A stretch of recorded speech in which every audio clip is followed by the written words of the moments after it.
Today is the feast of Saint Joseph, the husband of Mary. There's not a lot said about Joseph in the Gospels.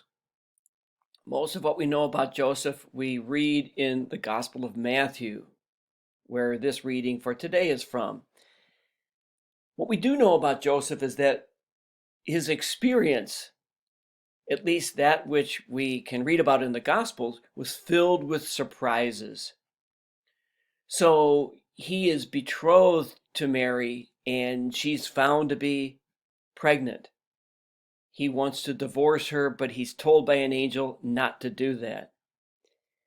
Then Mary gives birth to this miraculous child, and they receive a visit from kings, from the Magi. And before long, he finds out that Herod wants to kill his child. And so he learns that he is to take the child and his mother to Egypt. So Joseph went through a lot. His life with Jesus was filled with surprises. But through it all,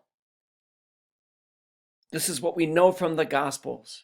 Through it all, Joseph listened to God, and he faithfully followed God's will.